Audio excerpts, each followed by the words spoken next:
Yan, ganyan ako pag galit ako. Pinapababa ako ng sasakyan, maglakad ka pa uwi. Iwan kita. Diyan ka na.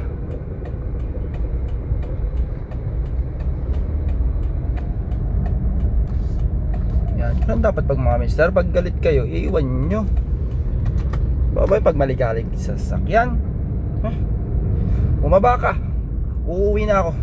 Maligalig mo. Naririndi na ako sa'yo. Magdilim lang paningin ko. Sumutin ko yung mukha mo. Ayun, gano'n na gano'n yung sinabi ko kanina. Ayun, bumaba. Maglalakad na lang pauwi. May ilang kilometro rin yun. Ayan, kakatawag lang. Ipapasundo na, nagsorry na. Ayan, ay ako, marupok.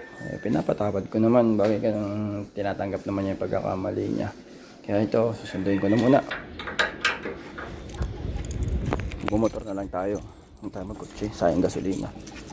Hindi tayo magsasayang ng maraming gasolina sa mga mga kalokohan niya.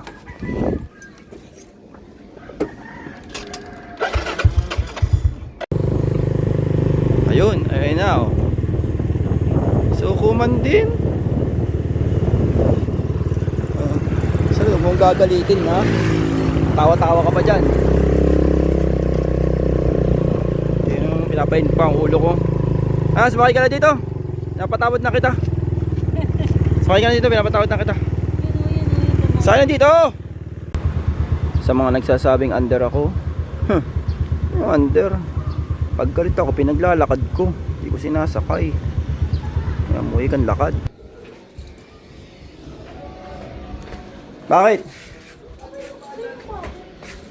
Bago ko buksan, papangako mo magiging mabuting tao ka na ba? Ha? Pangako mo na magiging mabuting tao ka, magiging mabuting asawa ka na. Kasama mo pa ako dun sa... Ha? Ano nga, mangako ka muna bago ko buksan. Sasampigahin kita siya pag di mo binuksan. Buo na ba yun? Ikaw na nga itong nagkasala. Isa, dali na. Sige na. Pagod na ako ay.